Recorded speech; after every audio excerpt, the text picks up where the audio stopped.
Well, welcome everyone. My name is Jennifer Thompson and I am the Executive Director of NASW New Jersey. And we are so grateful for you to be joining us today for this important conversation, voting rights for persons with disabilities. And we are very privileged to have Luke Kopish and CJ Dodge join us today from the Alliance Center for Independence. They'll be leading today's conversation and I'll be here to moderate and jump in and sort of facilitate questions. Before I hand it over to Luke and CJ, there are a couple of things, just housekeeping items I want to share with you. Today is a conversation and we really hope it will be just that. I know Luke and CJ have a wealth of knowledge and information to share with us, but if you have questions throughout their presentation, you can raise your virtual hand if you know how to do that, or if you're like me and can't figure it out, you can chat it in the chat box either to everyone or directly to me. If you're watching on Facebook, you can also post it in the comment section on Facebook and we'll be monitoring those. And I'll be able to jump in and ask those questions to both Luke and CJ throughout today's presentation. So with that, I am going to turn it over to our presenters today, Luke and CJ. Thank you so much for joining us and leading this important conversation. We're grateful for your leadership here and excited to learn from you. Thanks, Jennifer. Appreciate it. I'm Luke, Deputy Director of the Alliance Center for Independence. My name is CJ, and I am the Information and Referral Specialist at the Alliance Center for Independence.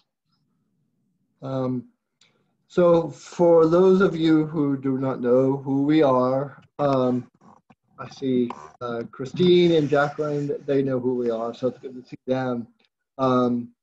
Maybe others who are familiar with what we do, but we are an independent living center. We're one of 11 in New Jersey, and we cover Union, Middlesex, and Somerset counties.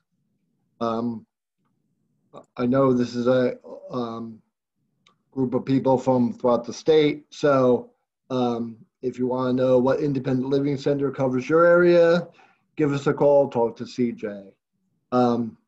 But we're mandated to cover 5 areas, and they are independent living, information referral, peer support groups, advocacy, and transition services. And when we say transition, that means students with disabilities transitioning out from high school into the workplace or post-secondary education, and people who are living in nursing homes or rehab facilities transitioning out into the community. We're located in Edison, New Jersey, and we always say we're unique because we're small, we're grassroots.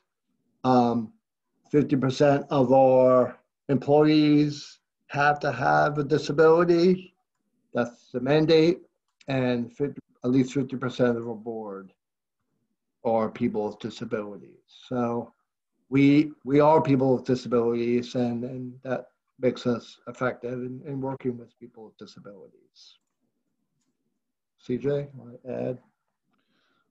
I think one of the things that makes at least our Center for Independent Living unique versus some of the other organizations that work with individuals with disabilities is we're definitely centered around what the consumer wants, and so they're the ones that are directing the services in the conversation.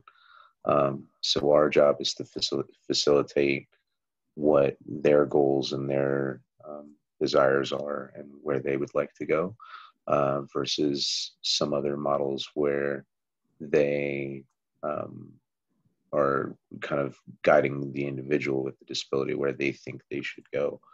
So that's not the way that Centers for Independent Living work, and definitely not what ACI does.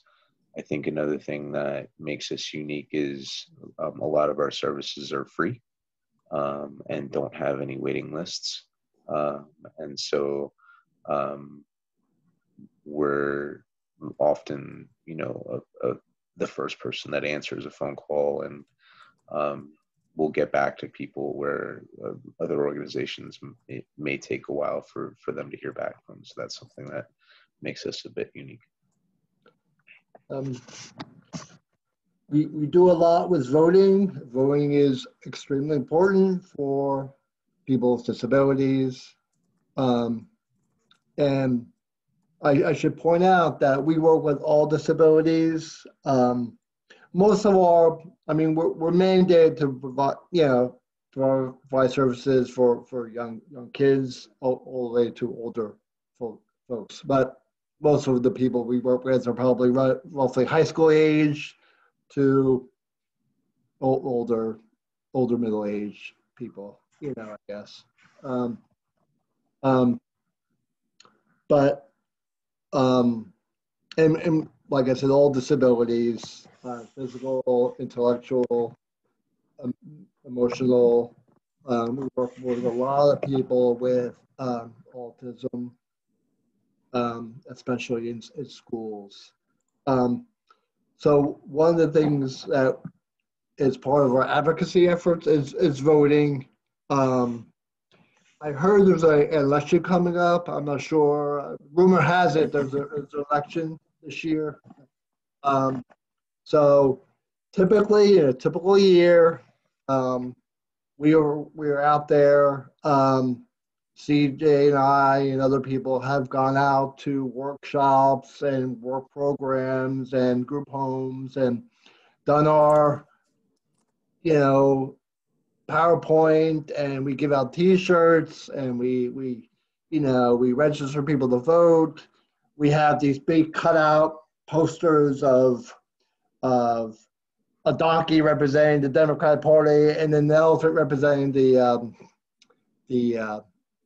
Republican Party. We've actually had cut out faces of Donald Trump and Hillary Clinton a couple of years ago. So I'm sorry, this is not going to be as fun as that. So, but hopefully you'll get some information. You'll learn when you do talk and work with your consumers, your clients. You'll be able to have information to pass on them in case they have questions about voting. And this year, there's a lot of changes in voting and how we vote. Some people are just like, what are we doing this for? Others are saying, yeah, it's good we're having these changes because it allows everyone to vote and safely. So, but as we go through this, we any questions we'll try to answer. If not, we'll get back to you. We're also having, well, I should back up. Part of what we do, part of our voting efforts is the Rev Up New Jersey. We are a chapter of Rev Up, which stands for register, educate, vote, and what does the up mean? Use your power. So Rev Up, REVUP, and we're a chapter. It's a nationwide effort, really, to engage people with disabilities in the election process, to engage politicians, to make sure that our issues are being looked at and being examined and being considered when policies are being made. So in the past, we've had input on candidates' questions that are asked. And we've had lists of questions having to do with Medicaid and the Americans with Disabilities Act and other programs and issues that people with disabilities face. We submit those to the candidates. Some answer them, some don't answer them, but yeah, we're trying to be out there. We've also hosted events where we've had candidates come and speak and tell our consumers and then the disability population their point of view and their viewpoints and where they stand on issues. So we've hosted events like that.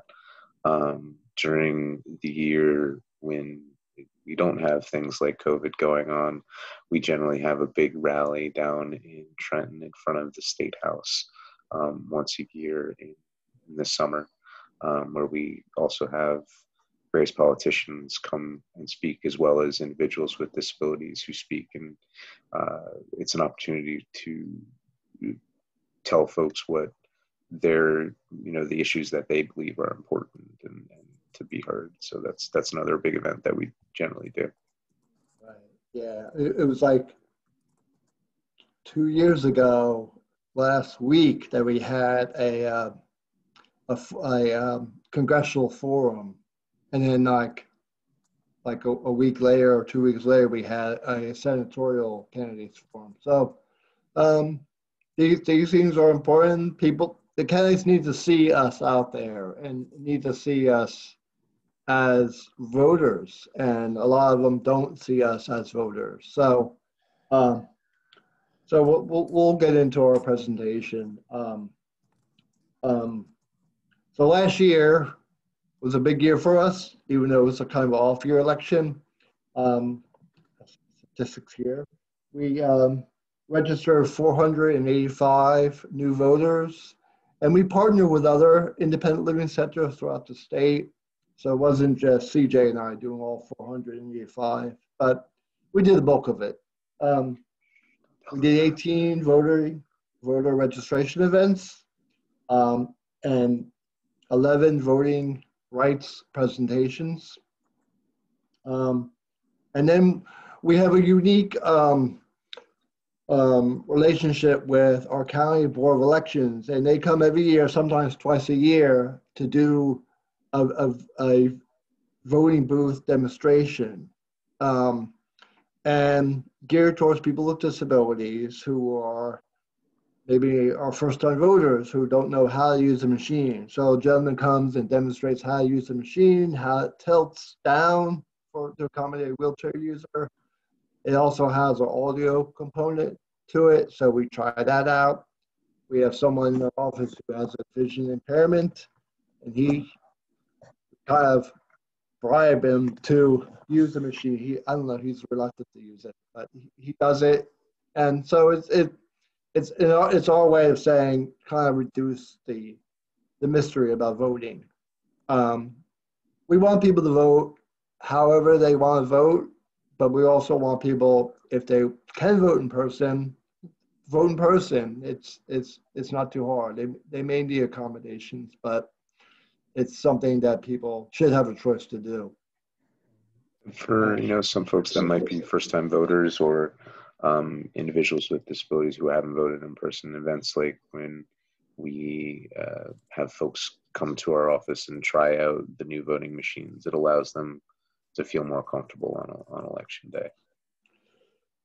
Right, absolutely. So things are going to be different, I'll tell you in a minute, but just to give you a perspective of why we do this and why this is so important. So 1 in 5 people in the United States has a disability, has identified themselves as having a disability. And there are probably many more who maybe don't identify themselves as having a disability. So there's a huge, I think it's like maybe 60 million people roughly who have a disability. So that's a huge voting block, okay? So, however, you look at statistics and Rutgers, we've been working with Rutgers, or they have presented to our events.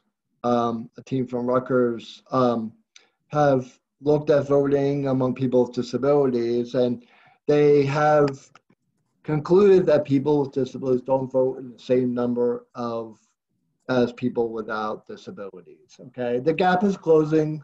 The last survey they did was in 2018, and the gap was 4% or something.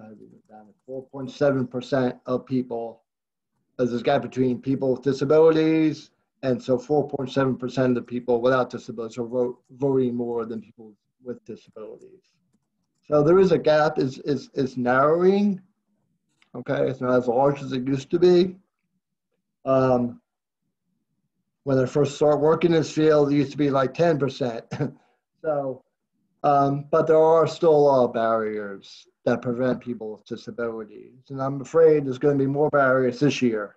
But this is why we do what we do. That was in 2018. That was the latest study. They compared the 2018 midterm elections to the 2014 midterm elections. So there was a study done in 2016, and I guess we're going to compare it to 2020, see if the presidential election. Usually you get more people out for the presidential election than the midterm election. But the gap is closing. Right now in New Jersey, used to be a time where people had to apply to do a mail-in ballot, or what they used to call an absentee ballot. So that was something that was people use when they don't want to go to the polls. They can't go to the polls. So in some cases, polling places were not accessible. So they did mail-in balloting. So now with the pandemic,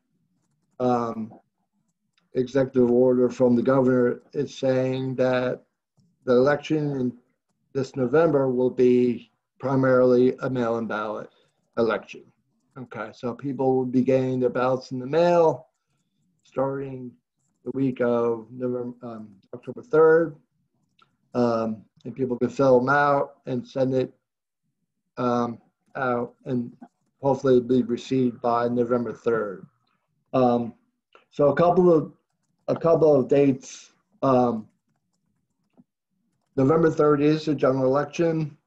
October 13th is the deadline to register to vote. Okay. So if you or people that you work with are not registered to vote, or have never registered, have recently moved into a new location, you have until October 13th to register to vote. Hey, Luke, can I jump in for a second? Yeah. I just had a question that came in along those lines, and before we lose track of it, I thought Sure. Maybe you could address the question if all individuals with disabilities are eligible to vote, or if there are any limitations. As we're thinking about the registering piece, are there any limitations that we should be thinking about? There are no limitations to vote if you have a disability. So people, no matter what your disability is, intellectual disability, physical disability, people who are blind or have hearing impairments can all vote, as long as you meet the qualifications. And those qualifications are, you live in the town where you are going to vote, you're registered to vote, and are not in jail.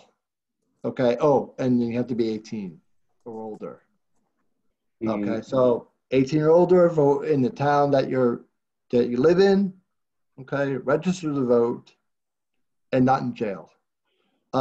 They recently changed this, and our graphic person or communications person, I have them kept on updating the slideshow that I show to people, because it since March things have changed, and one change that I didn't realize happened a couple of months ago was people on probation and on parole can now vote, can now register and vote. Before March, they weren't allowed to. Okay, so that's a change. But as far as people with disabilities, if you meet those qualifications to vote, you are presumed, no one should question you.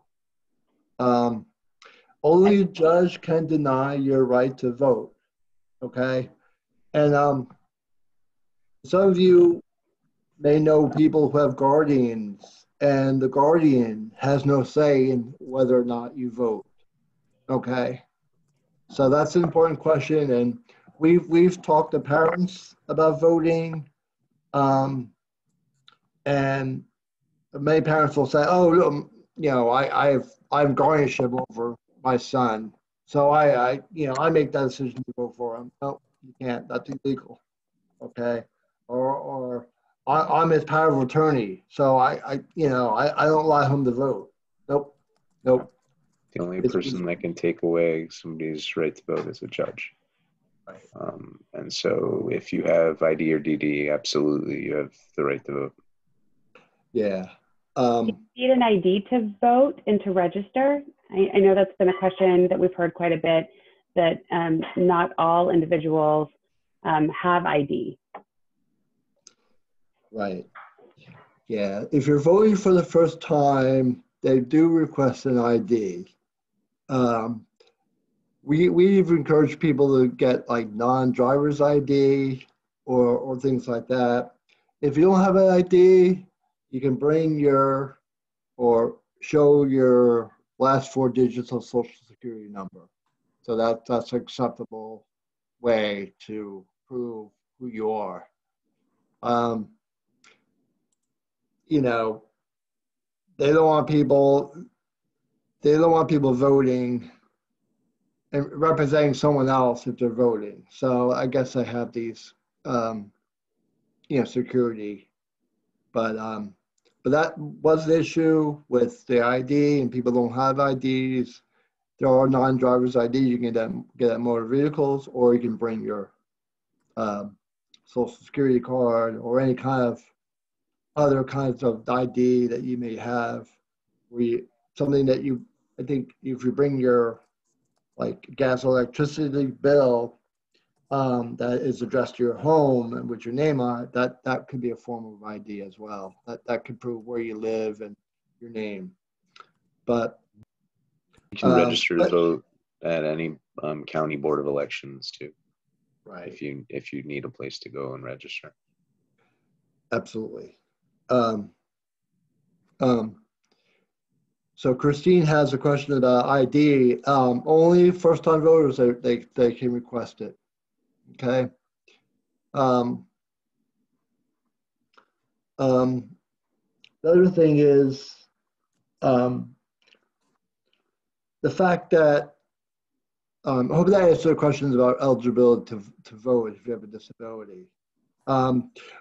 We have encountered, not so much lately, but poll workers are supposed to be trained in providing, helping people, answering questions, accommodation for people with disabilities and anyone elderly who may need assistance.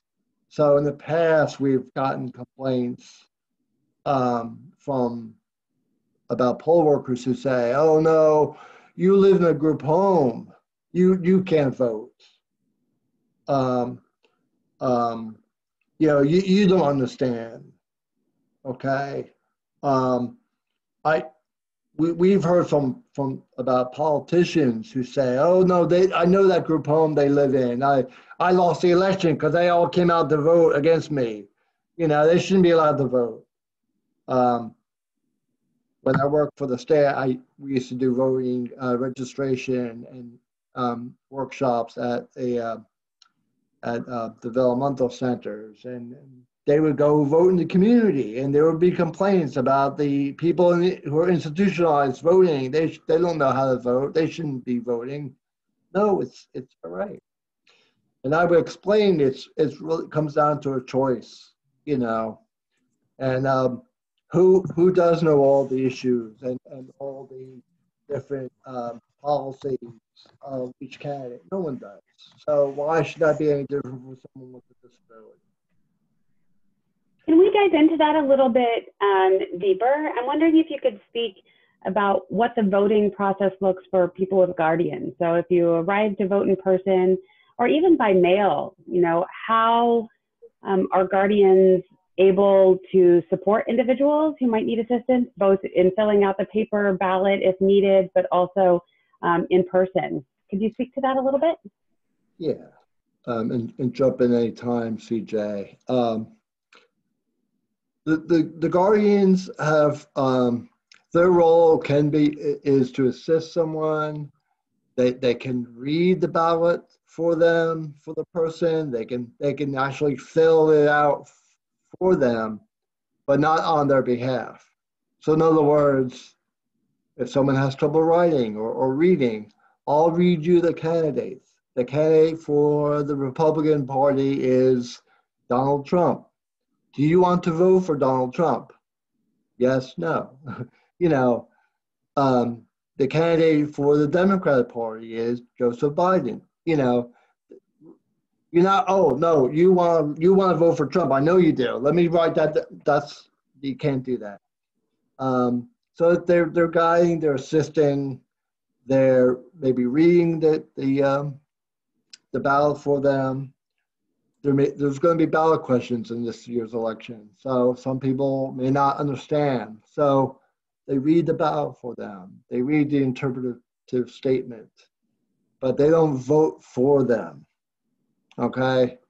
You can bring, if you vote in person, you can bring your guardian with you inside the polling, inside the booth. But that guardian does not press the levers for you unless you direct them to. Okay. So we don't know what goes on. We can't measure what goes on in people's homes, but that's really, their role is not to vote for someone, but it's just someone to vote.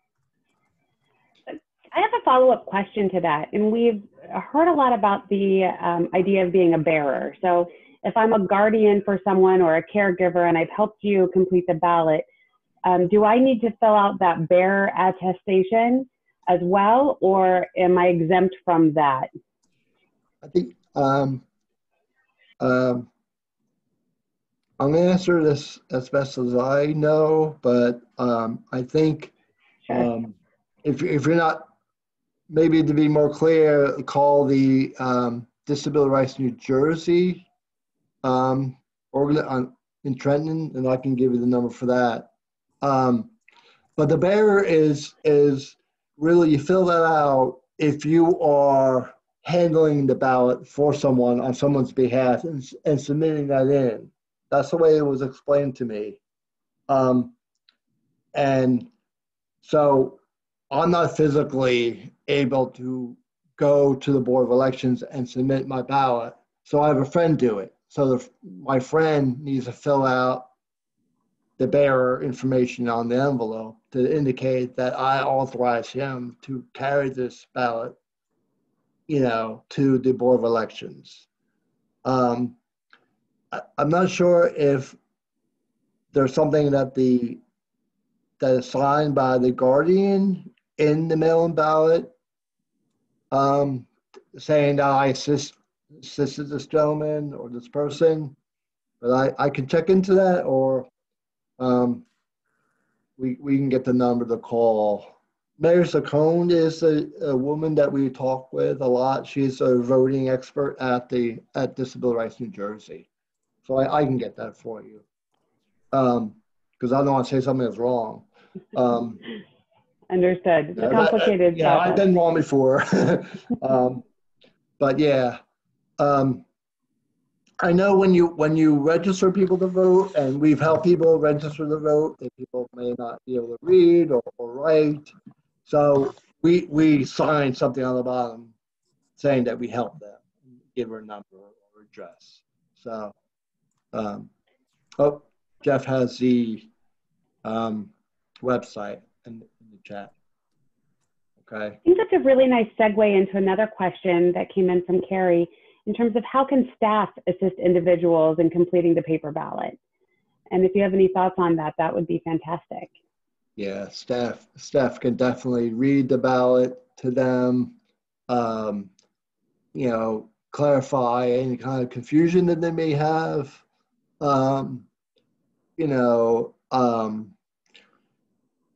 yeah, that's something that some things are just, they can help put things into, simpler terms for people to understand.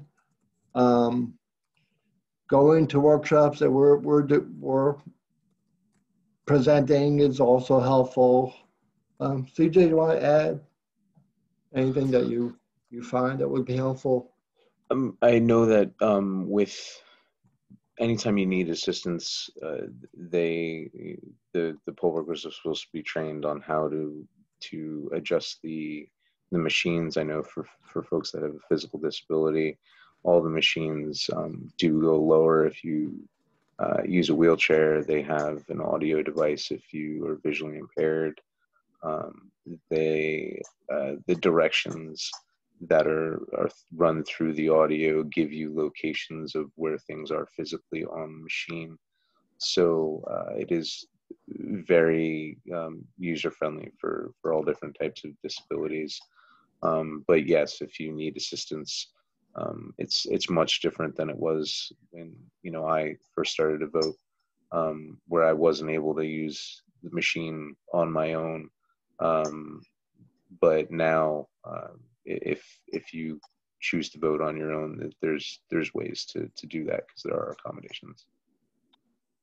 DJ, another follow-up question to that, just in terms of if anybody is at the polling site in person, what can people do if they feel like they're being discriminated against at in-person polling station, or if the accommodations aren't being met? Say something, complain. Definitely reach out to, there's a hotline. I know Luke has it that he can tell you about that number that you can reach out to on the day of election, and they'll take care of issues like that. Right. The New Jersey Protection and Advocacy operates a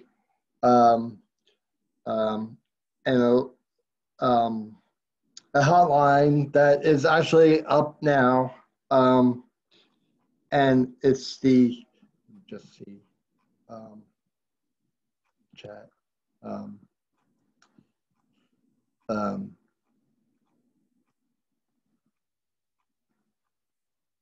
I'm going to escape out of the, sorry. Let me get that for you while we talk. I'll get it and I'll say it to everyone.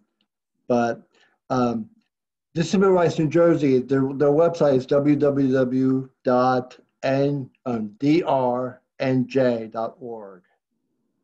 Okay, and they operate an election protection hotline.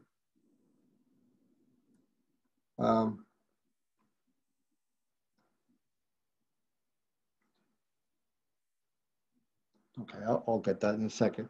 But I was going to say, when you go to vote, no one should question your right to vote. No one should question where you live or what services you have, or if you get services. That is something that is protected by law, the Americans with Disabilities Act. This is protected by the law against discrimination, which is the New Jersey law that protects people with disabilities. There's also other laws, which is the Help America Vote Act, which has to do with machine accessibility, and the Accessibility for Elderly and Handicap Act, which also talks about polling place accessibility. But there are going to be places that are not accessible, and that's where you complain. Question about the ADAs. It falls under Title II, which is places of public accommodation. So voting is an effort. Voting is conducted by the state, which is conducted at public facilities like libraries and schools. So that it falls under the ADA. Okay, yeah. But as we know, there's also things that can go wrong. A lot of the accessibility issues don't really necessarily have to do with like lack of ramps, although that does exist. A lot of the issues have to do with lack of parking spaces, okay, on election day, or signage to the accessible entrance, things like that that are typically overlooked, okay. But that is a big issue. But complaining is what we ask people to do, tell people to do, okay. But what happens is when you do complain, you get things done. So let me just talk about, okay, just while I pause for a second. The number for the election protection, and this is a hotline run by New Jersey, Disability Rights New Jersey. It's 866, and then our vote. And that's 866-687-8632.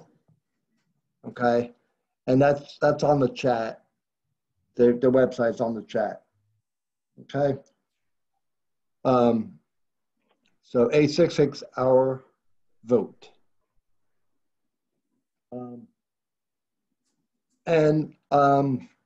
So if there is an issue about voting, even now, you can call, or you have questions, or you feel like you're discriminated against, then that's the number to call.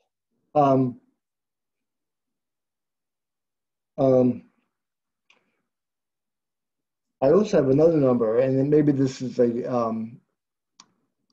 New Jersey, 866-493-0023. Okay. I think one's national and one's local. One's the state. Okay. So the changes now are kind of sweeping, and there's always been mail-in balloting in New Jersey. In the past, you can apply to get an absentee ballot, and you need to have a reason. I'm going to be in the hospital for scheduled surgery that day. I'm going on vacation.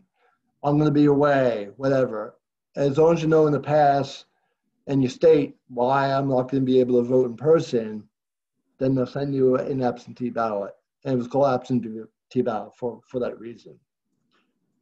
A couple of years ago, they decided to change it and say, and make this available to everyone. Okay? You don't need a reason. You need to be away on election day to request an absentee ballot. Okay? And so you can request that. Okay? One of the things that's important to do before an election is to make sure that you are registered to vote.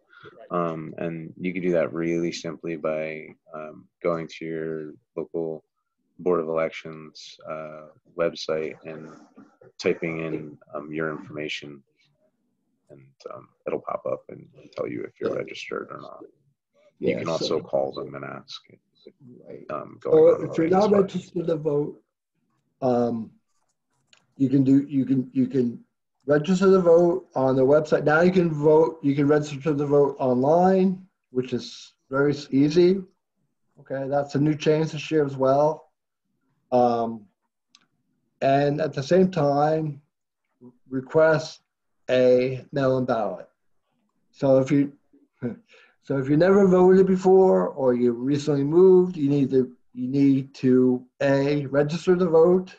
And if you want to vote in person, you want to vote by mail, which is what we have to do now, you can register to vote in person. Sorry, getting all mixed up. You can register to vote by mail, but you need to fill out the form online to get that mail-in ballot. Okay. let me just repeat because I think I messed up. If you're new to voting, never registered or never voted, or you recently moved to where you live now and you want to vote in this year's election, you have until October 13th to register to vote. So you can go online on the New Jersey Division of Elections website and register to vote online. While you're there, you can request a mail-in ballot. And so you'll get a mail-in ballot and be registered at the same time. This is a Right unique now, opportunity. I'm sorry, go ahead. Go ahead, CJ. I was gonna say this is also a unique opportunity for folks that have, issues with like transportation or may otherwise have other issues of not being able to vote for various reasons. Although that hopefully will change for everybody in the future. This is a unique opportunity for more folks to vote, and although it's probably going to be a bit of a different experience this year, it is has some positives in that it's giving more people access to something that they may not have known about before. I think that's a really great point, CJ. And I wondered if you both wanted to speak a little bit about, do individuals with disabilities know they have the right to vote? And really are the voter mobilization efforts and advocates reaching out to group homes and day programs to really help understand, help their residents and clients mobilize? I see Carrie shaking her head. Because it is such a unique year for us to be able to get out the vote and make sure that all individuals have access to it. I'm just wondering if we've seen any uptick in that engagement and activity. It's hard to say with the pandemic. We're not out and about as we would normally in the past. But I mean, as American Association for People with Disabilities, that's a national organization in Washington. They've been making a push every year. They have a national voter registration, disability voter registration kickoff week. We usually participate in that. It's tough. People with disabilities, especially people with intellectual disabilities, the information it doesn't get filtered down through them as much as it should.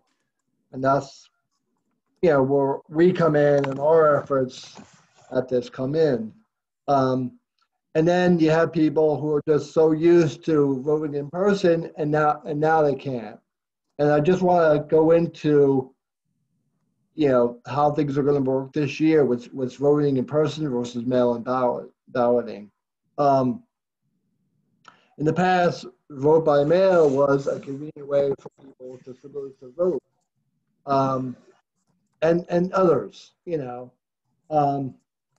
like I said before, primarily this year, it's going to be vote by mail. However, people with disabilities are going to be allowed to vote in person. There's going to be at least one voting polling place per municipality. And that polling place will have an accessible machine, and the location will be at a accessible location.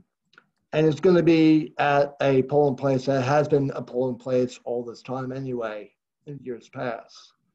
So you can go on the County Board of Elections website or the New Jersey Division of Elections website to find out where your polling place is. I looked up mine, and mine happens to be the one that I would typically vote anyway without the pandemic. So that would be convenient for me if I choose to vote in person. But so if you go to vote and you go and show up and you say, I can't use the mail-in ballot, can I vote in person? And it says, sure, here's the accessible machine to use. And they're supposed to help you if you need help, or if you have someone who accompanying you, they can help you as well, like it always has been. The idea of all this is to vote independently. So the machines are supposed to be designed for someone to vote on their own independently. But some people still need help. And you can bring a friend, you can bring your spouse, you can bring whoever to vote. Or if you don't bring anyone, a poll worker can help you. This year, they can't ask you what your disability is or ask you to prove your disability, but they will ask you to sign a piece of an affidavit that says you have a disability. And then if you are, if family members or folks want to come with you to the polling station, they can vote on a provisional ballot as well at a polling station this year. If they don't want to do a mail-in or Dropbox mail-in ballot. Right. The question about if they can't sign, that they can make a mark, or that's something that someone can help them with. A lot of, I think this is going to be an issue this year. A lot of mail-in ballots. Unfortunately, a lot of people say a lot of ballots are tossed because the signatures don't match from a previous time with a voter signed.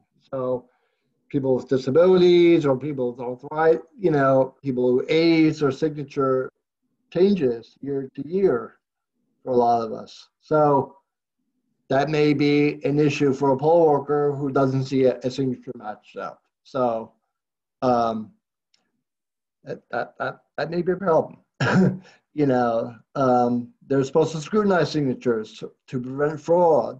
So, but if it's the same person signing it, it may be a little different from year to year. We hope that person's ballot still gets counted. The other thing is, so this year primarily we're vote by mail. If you have a disability and you want to go to the polls and use an accessible machine, they should allow you. They shouldn't question your disability or prove your disability. And I just learned this week that if you do not have a disability, okay, you can also vote in person, okay? And you vote provisionally, which means a paper ballot that you fill out and submit, okay? And what that does is they check on whether or not you voted before, whether or not you submitted a mail-in ballot by mistake or you forgot or whatever. So they check on that. But you can vote by mail-in, in person if you so desire, okay? There will be polling machines. They're supposed to be accessible. So someone who needs a vote in person, they will be directed to an accessible machine.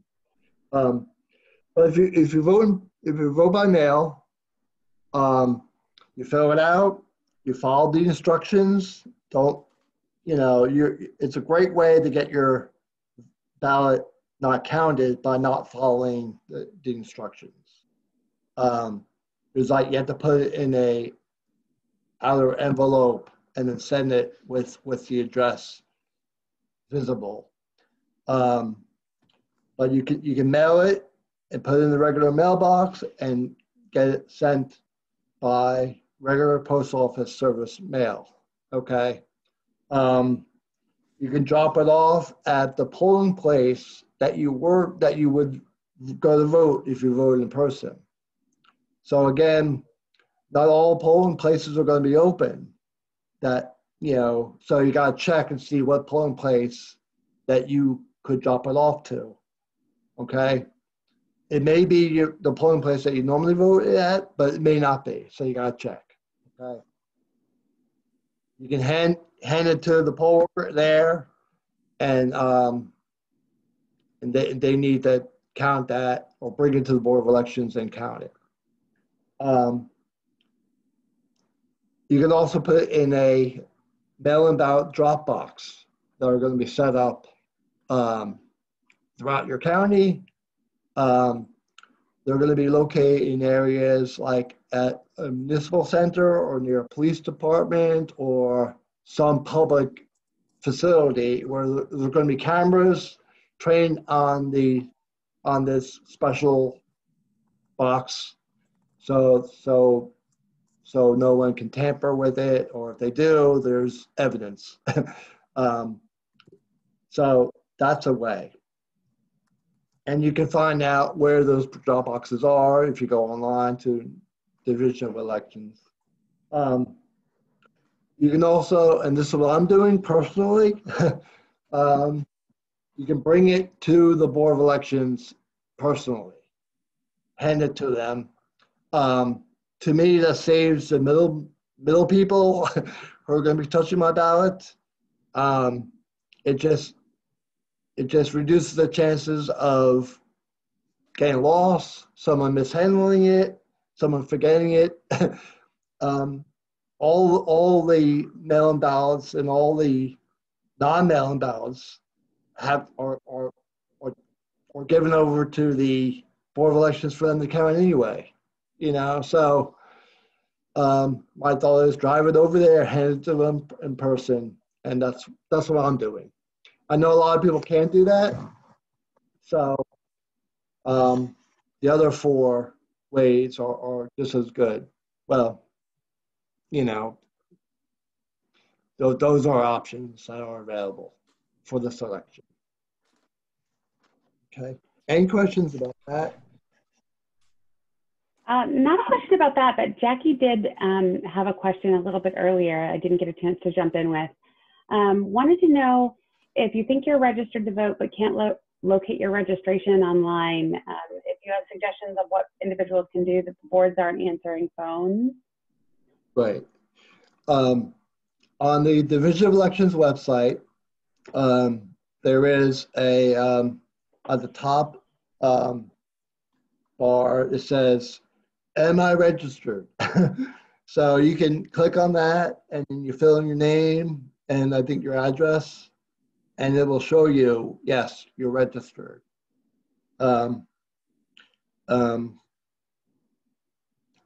Maybe I can show the website.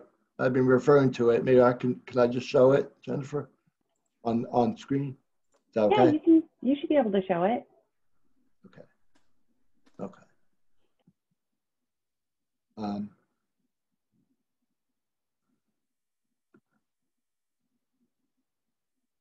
Let's see here.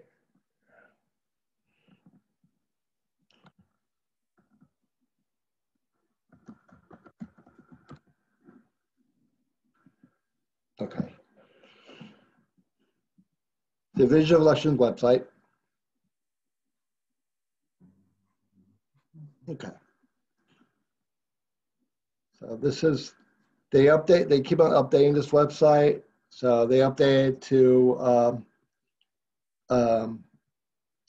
reflect the changes. Okay. We're still seeing just we're the seeing your presentation. slides now. Okay. Do you see this? Yeah. We see Okay. a slide. We don't see the resource website. slide, not the website. Okay.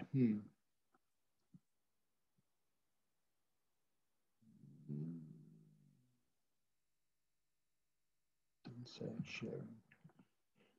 You know what? I'll put this in the chat. I don't want to running out of time, so I'll just put it in the chat. Okay.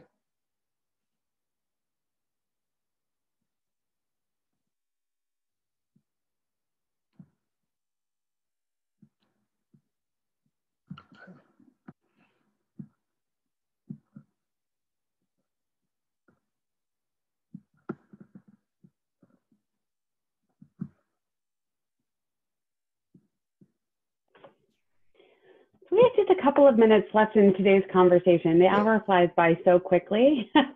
Yeah, I know. Okay, well, if you go on to, if you just Google division elections, New Jersey division elections, you'll find out there's certain tabs that you just click onto, and there's one that says, am I registered? And it does say if you're an active voter. And as an active voter, if it says active, you'll automatically get a mail-in ballot. If it's considered non-active, or if you're never registered, you need to register and apply for a mail-in ballot. So it wouldn't automatically get to you if you're not registered, or if you haven't registered or voted in a while. So, okay.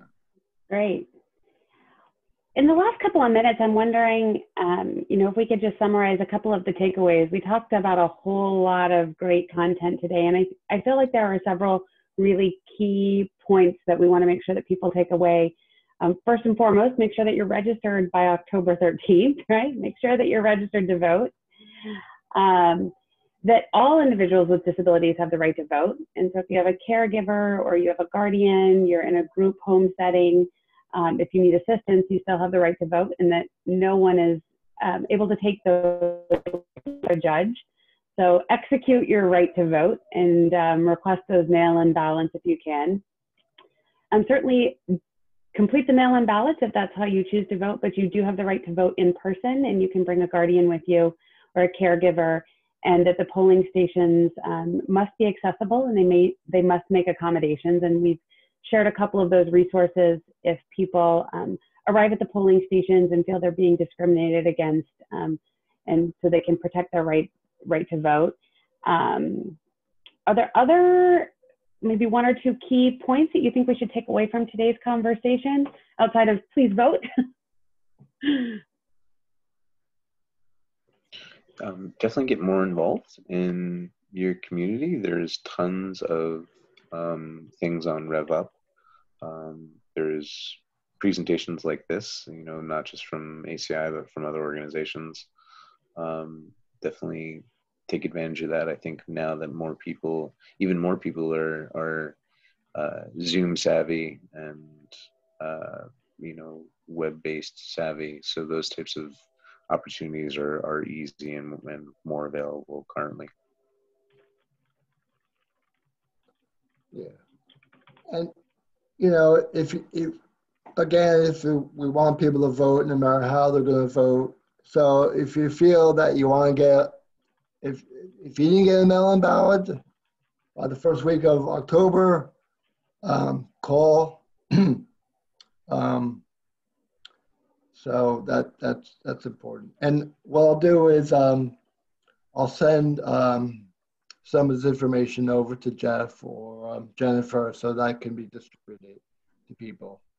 Also, Christine was wondering, even though if you didn't share your slides during the presentation, she was wondering if you can make those. Yeah. Well, so if you want to email them to me, I can post them to everybody that was on the call.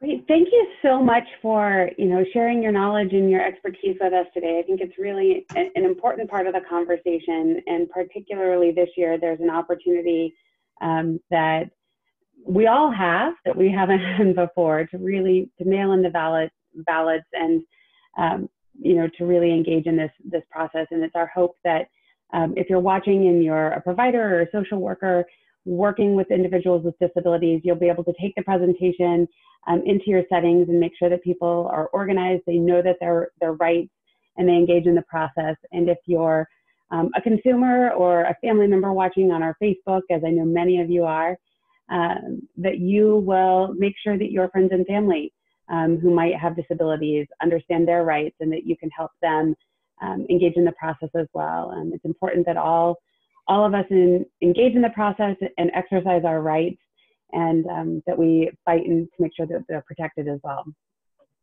So thank you, Luke and CJ, for joining us today. I'm grateful for your leadership and your work in this important area and joining us on this road to November. Okay. Thank you all. Jennifer. Thanks everyone for having us. Appreciate all the questions that you had. Thank you. Thanks everyone. Bye. Okay, bye.